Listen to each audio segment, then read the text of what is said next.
We are running through the top 5 stories at Comicbook.com at 7 p.m. Eastern Time. It's 1 a.m. in Poland for Comic Book Now.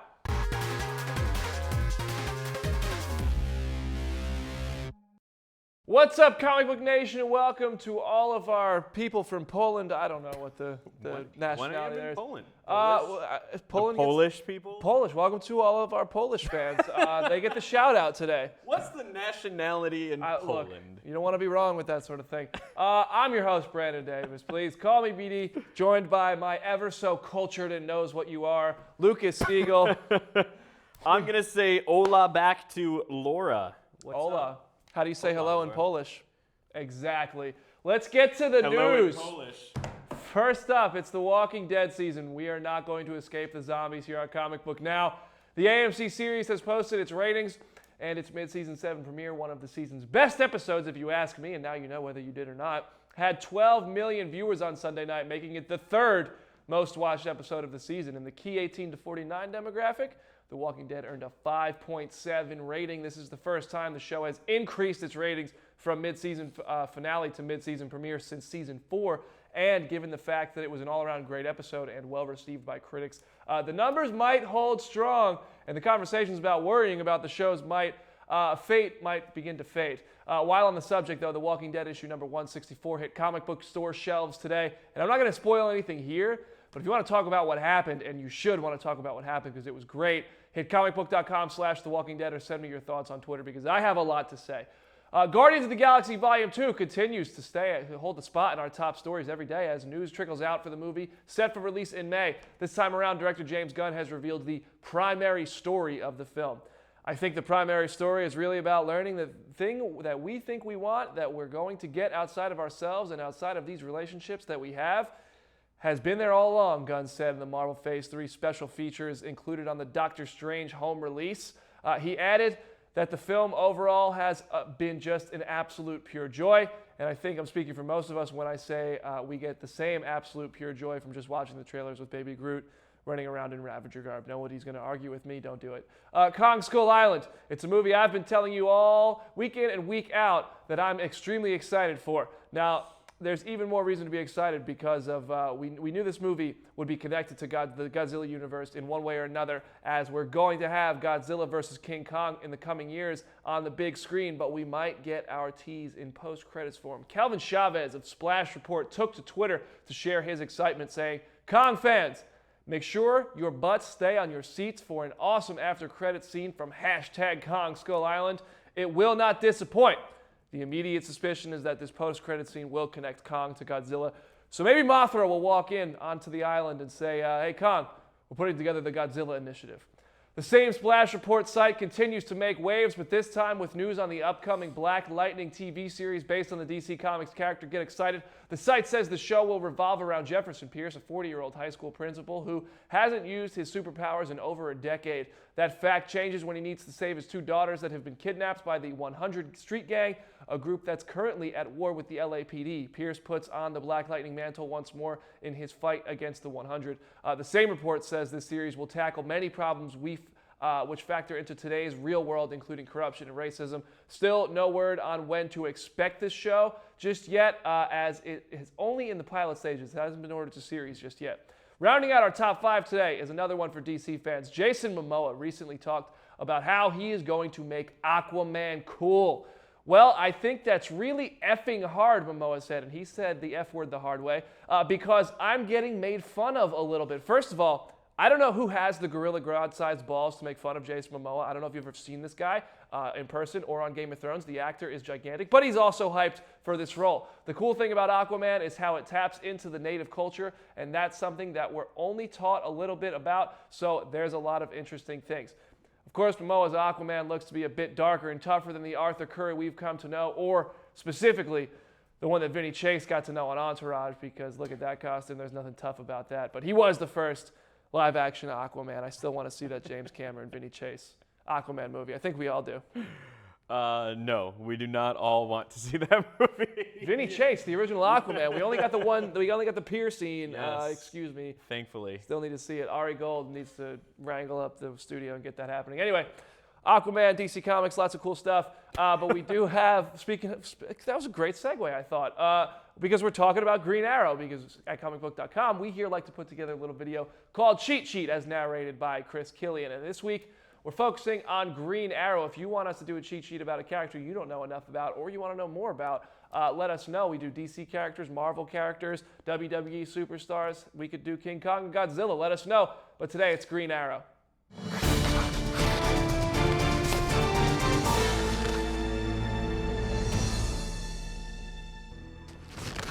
Green Arrow is one of the longest-running heroes in the DC Universe, first appearing in More Fun Comics number 73 in 1941. While not a superhero in the traditional sense, Green Arrow is a master archer who uses his trick arrows as his primary crime-fighting weapons. And here's what you need to know. Initially, Green Arrow mirrored Batman in every conceivable way, even down to the fact that they are both billionaires with teenage sidekicks. Also like Batman, he is generally considered one of the few superheroes without actual powers. However, his archery skills are so good, a lot of characters have questioned if he is, in fact, a metahuman. While Green Arrow is best known as the top protector of Star City, his alter ego Oliver Queen does his part too, at one point serving as the city's mayor. While his initial appearance was heavily influenced by Robin Hood and a 1940 serial titled The Green Archer, Green Arrow has received considerable upgrades to his costume and personality over the years, beginning with artist Neil Adams' redesign in the 1970s. These issues featuring Green Arrow teaming up with the Green Lantern were groundbreaking, as they were some of the first comics to tackle adult social issues such as drug abuse and racism. When Green Arrow sacrifices himself to save Metropolis, his son Connor Hawke actually takes up the Green Arrow mantle for a few years. That is until Oliver Queen is resurrected by the Spectre. Green Arrow was married for a long time to fellow DC mainstay Black Canary. Sadly, that marriage ended during Green Arrow's stay in prison. Fun fact, Green Arrow loves to cook, and his chili is one of the hottest foods on the planet. By now, Green Arrow has appeared in cartoons, video games, and television, enjoying a recent resurgence in popularity thanks mainly to the hit CW show Arrow, where he is played by Stephen Amell. By now, class, you should know who Green Arrow is, but spread the word and tell your friends there's a hunter on the streets. We've got lots of great cheat sheets up on YouTube right now, so if you go check out our channel, I totally recommend it. And shout out to everybody who's watching on YouTube. We appreciate you. You smart, you loyal. We do appreciate you. We're watching all of your comments stream by on YouTube, on Facebook. You guys have a lot of good questions for us, so It's my favorite part of the show. Let's jump in. I think we should get started with some questions. Remember, you can ask us questions live on YouTube or Facebook, and you can ask us questions anytime at all on Twitter with the hashtag CBNow. Do you hear how excited he gets to tell you guys about the hashtag? do. Anytime. I love that hashtag. It's adorable. Man. It's I love adorable. it. And we're going to go to Twitter. We're All going right. to go to hashtag CBNow right now for a question from Michael Yang. It's 1:10 in Poland. So, Michael Yang wants to know, would you guys like to see Christian Bale reprise the role of Batman if Affleck steps down? Michael Yang, is this question coming because of Ben Affleck? First of all, he's not going to step down. Second of all, no, I don't. At first, if Ben Affleck had never become Batman, yes, absolutely. I've said this on the show before. I'll say it again. Yeah. This is something I think would have been awesome. Batman vs. Superman never happened. Suicide Squad happens, and Amanda Waller's in the post-credit scene, and Christian Bale goes and sits down with her. That's lose your mind excitement. That's original post-credit scene excitement back in 2008 to 2010 days. Now it's hard to get excited about post-credit scenes, although Doctor Strange's was really cool. But I don't want to see Christian Bale back because Ben Affleck was great as Batman, and if we're going to have a Batman, it's going to be another character, not another actor. Yeah, the only reason I would ever want to see Christian Bale back is if they did a Crisis on Infinite Earths movie. And they we connected got to them? see That would be a awesome. bunch of different Batmans, a bunch of different Flashes, That would be all so together cool. in one movie. So are you bringing back Val Kilmer too then? Absolutely. Val Kilmer and George Clooney. Yeah. No, and I something tells me Adam George West. Clooney's not going to do that movie. All of I them. don't think George Clooney is going to do that Animated movie. Batman running through. Yeah, perfect. Perfect. And then actually you could just flip the comic book page while you're at it. It would be absolutely amazing. That would be Okay. Come on. Well, How awesome would it be? Christian Bale. No, actually, you know what? Christian Bale's How about Batman this? talking to Instead Ben of Affleck's instead of Batman, any of all of a that, sudden you hear Kevin Conroy. instead of any of that, you make Flashpoint happen, and instead of setting it right, you just leave Jeffrey Dean Morgan as Batman. You just Thomas Wayne as Batman from now on in the DCEU. Yeah. That would be awesome. All right, we're making a phone call right after the show. Well, let's do it right now. Make this happen. Let's Hello, do it. Warner Brothers. Yeah, I need Jeffrey Dean Morgan to play Thomas Wayne Batman for the rest of your movies. All right. They didn't seem convinced. Absolutely. All right, let's do a live question real quick from YouTube here. Ooh. Our buddy Arthur. Ooh, I like Arthur wants to know what we think of Legion. Is that Arthur Curry? Have you gotten to watch Legion yet? I haven't watched Legion. I've heard enough from you about it. I feel like I have, but they haven't. So I know you're loving it. So give them a quick synopsis. Arthur, I love Legion. It's so good. It's so good. I've seen tonight's episode already. It's another very good episode. It's a much more X-Men centric episode. So if you're looking for the X-Men on the small screen, this episode's going to do it for you. Speaking of X-Men, while we're here, tomorrow morning, you're going to want to check ComicBook.com if you have any interest at all in Logan. And I know you do. Why do I hear that snicked sound right now? That's all I'm going to say. You're going to want to check ComicBook.com at about 9 a.m. Eastern Time. About exactly. Approximately exactly 9 a.m. Eastern Time for some Logan stuff and things. Approximately exactly 9 a.m. Eastern Time. Let's go back over to Twitter. I've got a question here from Jokika, Wow. I hope. Who will be the Guardians of the Galaxy's connection to the Earth? How are they going to meet the Avengers? You got any ideas? I mean, the only person who seems to fit that bill is Thor. Yeah, it's almost like that image was perfect. Now, some stuff might go down in Thor Ragnarok that might connect them. They don't have to be connected by the end of Guardians Volume 2. Right. I'm just going to leave it there. Yeah, I feel like Thor Ragnarok would be a really good movie to watch if you're excited about Infinity War in general. Yeah. I think maybe you should tune in to Thor Ragnarok if you're excited for Infinity War. I didn't say that. That little special feature about Phase 3 on the Doctor Strange Blu-ray is awesome. I need to watch it. I haven't had a chance to watch it and yet. Also seems to indicate that Thor Ragnarok is going to be a movie to watch. And I didn't even watch that, and I said it. It's like I was on set or something. It's almost like you were on set. What time is it? Didn't you take a trip to Australia last year? No. It was weird. No. Over on Facebook, I got a question here from Dale Sefton. I like this one. What do you prefer reading?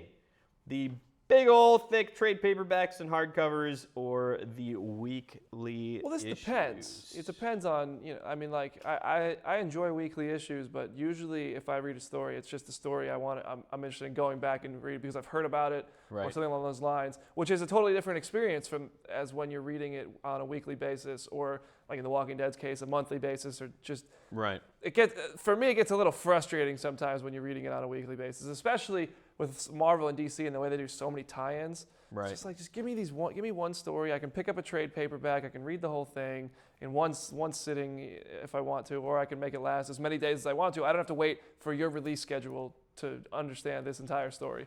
Yeah, it's interesting. I used to be much more of a monthly reader, but there's just a few select books that I read monthly now. The grand majority, I do trades or hardcovers, or wait for an arc to finish and then just read it all on Comixology on my iPad. I think that the serialized nature of comics has been reduced. I feel like a lot more comics are written for the full story, for the trade, for the hardcover, than they used to be, and so it's kind of evolved. I mean, I like binge watching TV shows too. Right. I mean, this is just the world we live in now. Yeah. You prefer to get on Netflix and watch 13 episodes than wait 3 months to watch those 13 episodes. It's the same thing.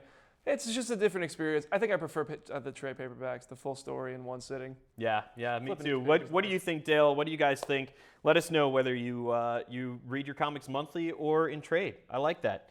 Oh, man. Sky Patterson, our buddy. Shout out, loyal viewer. Our buddy Sky, loyal viewer. Sky really, really wants to know our casting suggestions for Shazam. For Shazam. Ooh. Scott Eastwood. For Shazam, this is such a tough. I think you wish you could say Scott Eastwood and transform into him through the power of. I'm going to call our visual effects team really quickly. Nope, still can't do that. For Shazam, I haven't put too much thought into this. Yeah. There's a lot of people who would be good. He's got some suggestions. He was suggesting Matt Damon. Matt Damon, yep. Richard Madden. Well, I get behind that. Could kind of get, yeah. This is just, I don't know what direction they're going to go with the character. You gotta have Hiram a Garcia tells me, Superman-looking the guy. producer told me they're going with the Kingdom Come influence. They want it to be a fun movie. They want it to be They want it to be bright and all that. And I think that was all in the wake of Batman vs Superman. Was shortly after that was when we had that conversation. All the criticisms were it's too dark, it's not fun, and he wanted to stress that it's going to be fun. But I think the fact that he identified Kingdom Come specifically as the heavy influence for this is really cool. Having said that, I still don't have a casting choice. Craig Filbert wants John Cena. I hear No, you, Craig. stop it. Absolutely not. Don't put John Cena. I'm sorry. Then you're just watching The Rock because it's literally to get The him Rock fight. versus John It'll Cena. look like It's he's perfect. fighting against thin air. You won't be able to see anything. Because you can't see me. Because it's John Cena's gimmick. Do you guys get it? At least you know he'll never give up. All right, let's take one more question here from Facebook. Radley Jacinto, what's up, man? It's Rick Grimes. He wants, there's Rick Grimes right there. He wants to know if you think the Walking Dead is going to do the time jump like the comics, which comes pretty soon from where they are right now. It's after the All Out War storyline. Actually, I was just talking about this on Walker Wednesday earlier today. Okay. I caught up with Andrew Lincoln last week. Yeah. And I had just a kind of an oddball question for him. I got this one from somebody on Twitter. Would Rick and Michonne ever want to have a baby if the circumstances permitted it? Was Rick be open to having another kid? He said, absolutely. That's the whole goal, repopulating. But he said that, obviously the circumstances right now, the world is dangerous. It doesn't provide, like dealing with Negan, dealing with walkers and all that, doesn't offer that sanctuary you can raise a kid in. But he teased a time jump. He said there might be something people are expecting, or I forget what his exact words were. You can find it at comicbook.com/The Walking Dead. But he 100% definitely teased a time jump coming, a considerable time jump coming. And we know that time jump was about, if not a little bit more, than 2 years in the books. So I think season 8 to season 9, yes, we have a huge time jump, and we can finally allow Chandler Riggs to sport the facial hair he is awkwardly growing in as a 15-year-old, even though he's not 15 anymore in real life. That could work. I like that. I think I would like to see a time jump. I think if only because it gives you the opportunity to introduce some new characters, maybe sweep some other characters under the rug, and just give them a fresh start. And grow Negan's hair out. Jeffrey Dean Morgan. While he is spending 2 years recording Flashpoint Batman to grow out the hair for Negan. We need that to happen. I want it to happen. Guys, let me know. I want to know if Comic Book Nation thinks that they should make Jeffrey Dean Morgan, Thomas Wayne Batman of the DCEU. If somehow find a way if Ben Affleck wants out of the role. That's my question of the day for you. Let us know in the comment section or let us know on Twitter at Lucas Siegel, at Brandon Davis PD. There we are. Otherwise, we'll see you tomorrow for Comic Book Now at 7 p.m. Eastern Time.